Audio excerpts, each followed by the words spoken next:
The morning air inside the art classroom smelled faintly of oil paint and freshly sharpened pencils. Natural light spilled through tall windows, painting soft squares of sunlight across the wooden floor. It was early autumn in Ohio, and the rustling of red and orange leaves could be heard from outside, brushing softly against the glass panes. Inside, the room buzzed with subdued chatter as students gathered their materials, waiting for Mrs. Carter to announce the day's assignment. She stood at the front of the room, flipping through a sketch pad filled with abstract doodles. Her silver hair, tied loosely in a bun, glinted in the light as she turned to face her students with the kind of calm authority only years of teaching could bring. "Today," she began, her voice warm but firm, "we're doing something different. I want you to paint not just your face, but your identity. I want you to express who you are, not how others see you, not just your face in the mirror, but what you feel makes you, you." Murmurs rose from the room. Some students looked intrigued, others skeptical. A few exchanged glances, as if trying to figure out what the assignment really meant. Mrs. Carter continued, "This is not a portrait in the traditional sense. You can use abstraction, symbolism, color, texture, whatever you need to convey your truth. But remember, this is personal. Be honest. Be bold." The room quieted again. She walked over to a shelf and began distributing small mirrors, acrylic paints, and brushes. As students gathered their tools, conversations began to bloom again, excited, nervous, curious. At a corner table sat Ethan, a 15-year-old boy who rarely spoke unless directly addressed. He kept a sketchbook pressed flat against the table, his hands fidgeting with the edge of a page. He was used to blending in, used to silence. But something about today's assignment struck a chord deep inside him, a note so dissonant and raw that it made his fingers tremble. He stared at the palette of colors laid out in front of him, reds, yellows, blues, browns, every shade he could imagine. He picked up the mirror. His reflection stared back. Quiet brown eyes, tightly coiled dark hair, full lips. But his gaze didn't linger on the features. It lingered on the skin that, all his life, had drawn whispers, judgments, labels. Around him, students began painting. One girl splashed her face with bright orange and teal, laughing as she explained her obsession with contrast and chaos. Another boy carefully traced the outlines of a dragon over his cheek, claiming it was a spirit animal. Some went abstract, others literal. Ethan picked up the white paint. He didn't start with shapes or symbols. He simply dipped the brush and began covering his skin. Slowly, deliberately, he spread the white paint across his cheeks, his forehead, his chin. Then he rolled up his sleeves and continued down his arms. Each stroke was precise, mechanical, as if he had rehearsed this moment in his mind 1,000 times. The room, which moments ago was filled with conversation, began to hush. At first, it was just one student who noticed, then another. Then the silence spread like a ripple through water. One girl stopped mid-stroke, her brush hanging in the air. A boy furrowed his brow, watching Ethan in confusion. Someone whispered something that sounded like, "What's he doing?" Ethan didn't look up. He just kept painting. Mrs. Carter, who had been walking between tables, paused when she noticed a shift in energy. Her gaze followed the eyes of the students, all fixed on the boy in the corner, whose skin was now nearly completely masked in white. She approached slowly, her heels clicking gently against the floor. "Ethan," she said softly, crouching beside him, "can you tell me what this means for you?" The boy froze, his brush midair. For a moment, it seemed like he wouldn't answer. His lips parted slightly, but no words came. The mirror on the table caught his reflection again. This time, not just his face, but something unfamiliar, ghost-like. His chest rose and fell with a shallow breath. He began, but his voice cracked. He pressed his lips together tightly, eyes darting toward the watching faces around the room. One student let out a stifled laugh. Another elbowed them, frowning. Ethan's hand trembled as he set the brush down. His fingers were stained with white. He tried to speak again, but the weight of the stairs, the tension in the air, and the words lodged deep inside him made it impossible. Tears welled in his eyes. Mrs. Carter touched his arm gently. "It's okay," she whispered. "You don't have to explain right now. Come with me. Just take a breath." She stood, guiding him with quiet authority toward the door. Ethan followed, his shoulders hunched, his face downcast. The class remained silent, the moment hanging in the air like a thread pulled too tight. The door closed behind them. Back inside the classroom, no one spoke for several seconds. The image of Ethan, silent, painted in white, lingered in the minds of his classmates. Some stared at their own reflections, suddenly unsure what their art meant. Others glanced toward the door, the weight of something unspoken pressing on them. Mrs. Carter and Ethan sat just outside the classroom, the distant rustle of leaves once again the only sound. She didn't speak right away. She waited, letting the silence offer safety instead of pressure. Ethan stared at his hands, his palms open, painted white like paper waiting to be written on. He inhaled shakily, and for the first time in what felt like years, he considered telling someone the truth. The door clicked shut behind Mrs. Carter and Ethan, leaving the classroom in an unusual state of stillness. The kind of quiet that didn't arise from focus or peace, but from something heavier, confusion, discomfort, and the looming presence of what had just unfolded. Students glanced at each other, unsure whether to speak or pretend they were still working. A few returned hesitantly to their brushes, but their movements lacked conviction. What had begun as a colorful, expressive exercise had shifted, somehow, into unfamiliar emotional territory. At the center of the room, Molly, a tall girl known for her confidence and quick wit, set down her brush and stared at her canvas. She had been working on a self-portrait made entirely of fingerprints in different hues, representing her mixed cultural background. But now, the colors on her palette looked different, like they no longer carried the same lightness they had 10 minutes ago. She glanced at the chair Ethan had occupied. The white-stained brushes lay abandoned on the table, a ghost of his presence still lingering in the tools he'd used.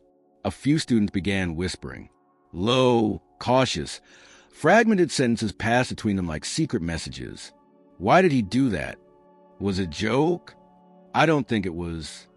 Molly looked toward Jaden, a quiet boy who would often partner with Ethan in class. Jaden didn't speak, but his face was tense, and his eyes fixed on the door where Ethan had exited. After a moment, he pushed his canvas aside and crossed his arms tightly, as if bracing himself against something he couldn't name. One student, Aaron, leaned back in his chair and muttered loud enough for others to hear, "I mean, it's weird, right? Like, covering yourself in white? What's he trying to say?" His tone wasn't mocking, but it carried a defensive edge, the tone of someone uncomfortable and trying to mask it with detachment. No one responded immediately, but then Ava, seated behind him, replied sharply without looking up from her brush, "Maybe he's trying to say something none of us want to hear." Aaron frowned, caught off guard. What's that supposed to mean? Ava didn't answer. She just dipped her brush into a dark red and began painting again, her strokes more deliberate, more forceful. Outside the classroom, the hallway was quiet except for the hum of the school's central heating and the muffled noises of other distant lessons. Mrs. Carter and Ethan sat on a bench beneath a faded mural painted by a graduating class 5 years ago. The mural was cheerful, scenes of students painting, playing instruments, dancing on stage, but in this moment, it felt almost out of place. Ethan's shoulders were still hunched, his arms wrapped around his chest like he was trying to hold himself together. His face was streaked with drying white paint and the traces of silent tears. He hadn't spoken since leaving the room. Mrs. Carter waited. She didn't push. Her hands rested calmly on her lap, and she kept her gaze steady but soft. Finally, Ethan's voice broke the silence, low, hesitant, as if each word cost something. "I thought it would make me invisible," he said. Mrs. Carter turned toward him, slightly listening. "I didn't want to be seen the way people always see me. Not here. Not today. I just wanted to disappear." The words came in fragments, but they came with weight. "I hate how they look at me. Like I'm different. Like I don't belong. I didn't know how else to show it." Mrs. Carter remained quiet for a moment, letting his words settle in the air. "You didn't want to be seen as yourself," she said gently. "So you chose something else. Something that would hide you." Ethan nodded slowly. "Yeah, I thought maybe if I looked like them, even just for a few minutes, maybe I wouldn't feel so." He stopped, shaking his head. It sounds stupid. It doesn't sound stupid, she said. It sounds painful. He looked at her, his expression a mixture of fear and disbelief, as if expecting her to correct him, scold him, tell him that his feelings were too much or misplaced. Instead, she said nothing more. She simply reached into her satchel and pulled out a small box of tissues, offering them silently. Back in the classroom, the silence had started to shift. A kind of slow, uncoordinated conversation began among the students, marked not by loud debate, but by quiet questioning. Several of them had started looking at their own work differently. Some put their brushes down entirely. Molly stood up and walked to the sink, washing her hands in silence. The cold water ran over her fingers, lifting the colors she had carefully chosen earlier. As she scrubbed, she noticed the faint stains of white paint still clinging to the edge of the counter. Evidence of Ethan's presence. She didn't touch them. She just stood there, staring for a moment, then turned off the faucet and leaned against the wall. Jaden followed her a minute later, standing beside her without saying anything. Finally, Molly spoke, barely above a whisper. Have you ever felt like you want to be someone else? Jaden didn't answer right away. When he did, his voice was quiet but firm. Not someone else. But I've definitely wished people saw me differently. Molly nodded, her eyes drifting toward the door. I don't think Ethan wanted to make a scene, she said. I think he just didn't know how else to say what he's been feeling. Jaden agreed with a small nod. Inside that shared silence between them, something subtle began to shift. Not a full understanding yet, not even clarity, but a beginning of awareness, a crack in the surface of their usual detachment. When Mrs. Carter and Ethan returned several minutes later, the classroom had changed. The tension was still there, but it had morphed into something quieter. No one laughed. No one whispered. As Ethan walked back to his seat, eyes followed him, but not with mockery. Instead, there was a new kind of stillness, one that felt like hesitation, like a collective pause. He sat down. His canvas remained blank, the brushes still stained with white. Mrs. Carter returned to the front of the room and faced the class. She didn't scold or explain. She simply said, "You don't have to finish your piece today. I know this exercise asks more of you than just painting. Some truths take time." Then she sat down at her desk and opened her notebook, not writing, just waiting, giving space. And in that space, something rare happened. The classroom began slowly to breathe again. The bell rang at the end of the period, sharp and cold, jarring against a fragile quiet that had settled over the art room. Students stood slowly, as if unsure how to move through the tension that lingered. Some left without a word. Others looked at Ethan before averting their eyes, as though acknowledging his presence was a gesture too complicated for the moment. Ethan remained seated, his canvas still blank in front of him. The white paint had begun to dry on his arms, forming uneven patches that cracked slightly as he moved. Mrs. Carter did not rush him. She stood by the supply cabinet, pretending to organize brushes and palettes, but her eyes were discreetly fixed on the boy. She knew this wasn't a moment to be solved in the span of a single class. It was a kind that had to unfold with patience, with silence, and most of all, with presence. Once the last student filtered out, she crossed the room and stopped beside his table. "You don't have to stay," she said softly, "but if you want to talk, I'm here." Ethan didn't respond at first. His fingers picked at a dried flake of paint on his wrist, his head low, posture sunken. The classroom felt cavernous now, stripped of the energy that had filled it earlier. Finally, he looked up, eyes red but dry. "Can I stay a little longer?" he asked, his voice hoarse. Mrs. Carter nodded. "Of course." She walked to her desk and sat down, giving him space but not distance. A few minutes passed. Ethan stood slowly and walked to the sink. He turned on the faucet, letting the cold water run over his hands. The paint came off in pieces, stubborn in places, as if resisting erasure. He scrubbed in silence, then dried his arms with a rough paper towel before turning back toward her. "Can we talk somewhere else?" he asked. Mrs. Carter closed her notebook and stood without a word. She led him out of the classroom, down the hall to a small, quiet office adjacent to the faculty lounge. a place she sometimes used for one-on-one critiques or private check-ins with students. It had 2 chairs, a cluttered bookshelf, and a small table covered in mismatched coffee mugs and forgotten paint tubes. Ethan sat down slowly. The room felt smaller, quieter, like it had been built to hold confessions too fragile for larger spaces. Mrs. Carter remained standing for a moment, then lowered herself into the chair across from him. She didn't press him with questions or soft platitudes. She just waited. He stared at the table for a long time before speaking. When the words came, they were halting, careful, as though he were testing their weight before releasing them. "It's not the first time I felt like this," he said. Like I'm wrong somehow." Mrs. Carter didn't move.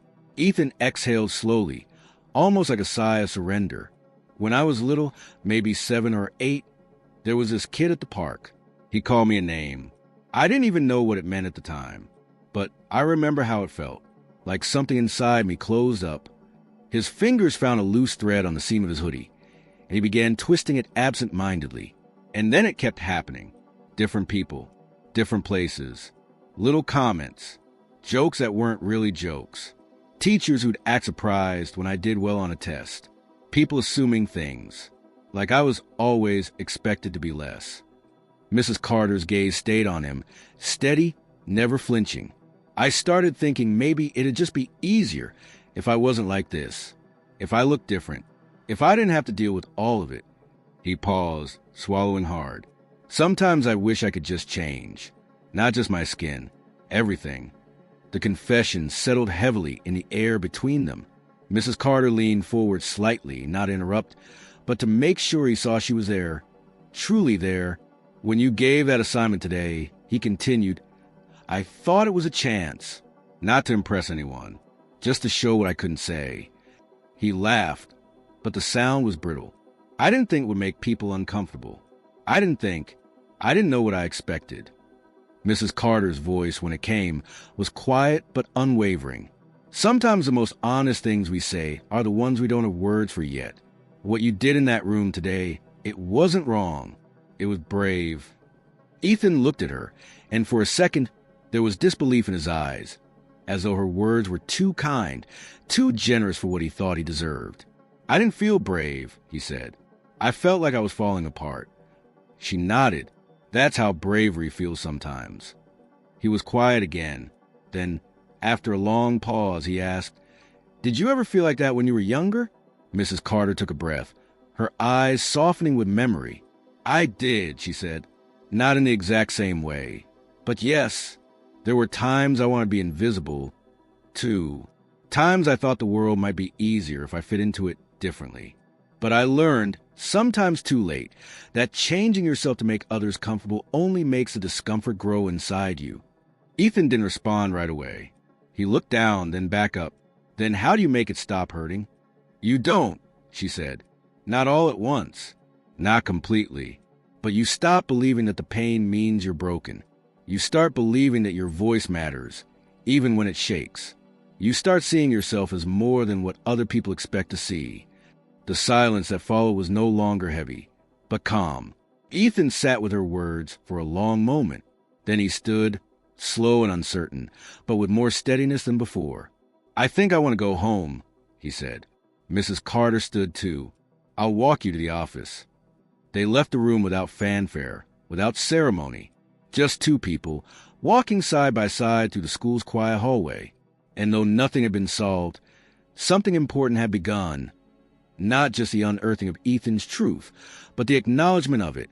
And that, for now, was enough. The following morning began like most others at Hawthorne School of Arts. The crisp autumn air greeting early risers, students clustering around lockers, and a faint hum of chatter reverberating through the hallways. Yet for those who had witnessed the art class the day before, the rhythm of the day felt subtly offbeat. Conversations carried a different undercurrent. Words like "yesterday," and the painting floated in the air like scattered leaves caught in an uncertain breeze. Some students avoided the topic altogether, while others dissected it with tentative curiosity. But Mrs. Carter, arriving earlier than usual, wasn't concerned with the hallway noise. Her thoughts were elsewhere, more precisely, focused on the drawer she unlocked inside her classroom desk. From it, She withdrew a small jar of acrylic paint, one she had never used in class before. It was a warm, deep brown, not labeled by color name but marked by a handwritten note she had made years ago. Mixed for Elijah. That jar had remained untouched since her first year teaching, a leftover from another student's project. She held it for a moment, turning it slowly in her hand, then set it on her desk. Her plan was already forming. When the bell rang, her students trickled into the room with a kind of quiet anticipation. Some avoided Ethan's eyes. Others glanced at him with fleeting looks of uncertainty. Ethan entered last. He moved slowly, unsure of his place in the room. But Mrs. Carter met his gaze with a calm nod, not calling attention to him, simply acknowledging his presence. "Good morning," she said to the class, her tone measured but warm. "Before we begin today, I want to say something." The rustling stopped. Every eye turned toward her. What happened yesterday wasn't just a moment in art class. It was something more important, more honest than most of us are prepared to handle in the middle of a school day. And that's exactly why we need to talk about it. Not in hushed voices or behind backs, but openly. She walked in front of the room, holding the jar of paint. We ask artists to speak through images, colors, shapes. And sometimes what they say challenges us, makes us uncomfortable. And sometimes it makes us look at ourselves. She paused, turning the jar slightly in her hand. "Yesterday, one of you said something real, without using a single word, and I want to honor that." She moved to the supply table, dipped a brush into the paint, and without another word, walked over to Ethan's table. He stiffened slightly, unsure what was happening, but didn't pull away. The classroom held its collective breath. With delicate precision, Mrs. Carter extended her hand and painted a single, smooth stroke across Ethan's forearm, over the patch where yesterday's white paint had cracked and flaked. The brown hue she applied was deep, rich, and unmistakably close to Ethan's natural skin tone. The contrast between yesterday and today was quiet, but profound. "This," she said gently, "is your real canvas, and you are already a masterpiece." Ethan blinked, startled not by the action, but by the softness in her voice, a kind of reverence he wasn't used to receiving. No one spoke. No one moved. Mrs. Carter set the brush down beside him and returned to the front of the room. "We won't be painting today," she said. "Instead, I'd like you to write, just a page or two, about what identity means to you, about how you see yourself or how you wish to be seen. There's no format, no grade, no judgment." She handed out blank sheets of paper and left the room in silence again, this time filled with thought instead of tension. Ethan stared at the painted line on his arm for several long seconds before picking up his pencil. Molly, seated across the room, watched quietly. Then she, too, began to write. Jaden leaned forward over his desk, scribbling quickly, as if the words had been waiting inside him. Even Aaron, who had joked the day before, sat with a frown of concentration, chewing the end of his pencil before finally beginning his paragraph. The air had changed again, but now it felt like something had cracked open, not just in Ethan, but in everyone. After class, most students slipped out with their papers folded or tucked away. Ethan remained behind. He hadn't spoken to anyone during the lesson, but his shoulders looked lighter and the tension in his jaw had softened. Mrs. Carter approached quietly. "You don't have to show me what you wrote," she said. "I want to," he replied. She waited as he handed her the paper. His handwriting was uneven, a little messy, but clear. She read silently, her eyes scanning the words. "I used to think identity was something people decided for you, something you inherited or got labeled with. But I think maybe it's something you grow into or grow back into after it's been taken from you piece by piece. Yesterday, I thought covering myself in white paint would make me invisible. Today, someone helped me see that I already had everything I needed to be seen, not the way others wanted, but as me, just me." Mrs. Carter folded the paper and met his eyes. "You are not alone in this," she said. "And what you've done, the honesty you've shown, it's going to stay with people. It's staying with me." Ethan nodded, the corners of his mouth twitching into something that could almost be called a smile. As he turned to leave, Mrs. Carter looked back at the jar of paint still sitting on her desk. Later that afternoon, she would label it again, this time with a different name, for Ethan. By the end of the week, the hallways of Hawthorne School of Arts no longer whispered Ethan's name with the uncertain tension of that first day. The murmurs had quieted. The stares had softened. What had begun as an unexpected rupture in the usual flow of routine had slowly morphed into a deeper, quieter shift. Something more difficult to articulate, but easy to feel in the way students spoke, paused, and even looked at one another. Ethan had not returned to his seat as a silent boy who hovered in the background. Something had settled inside him, though he could not yet define it. It wasn't confidence, not exactly, but a readiness, a willingness to be seen without the weight of hiding. And others, perhaps sensing that change, began to change in return. That Monday, as students filed into art class, they were met with a different layout. The chairs were arranged in a semicircle instead of the usual scattered clusters. In the center stood a long table, covered in paints, brushes, mirrors, and large sheets of paper. Mrs. Carter stood beside it with her usual composed demeanor, a faint smile tugging at the edge of her lips. "We're doing something new," she said. "A continuation. You'll each create a final piece that speaks to your experience, not just of this assignment, but of who you are today after everything you've thought about, written, and felt. You can use whatever materials you need. This is your reflection. No rules, no guidelines, just truth."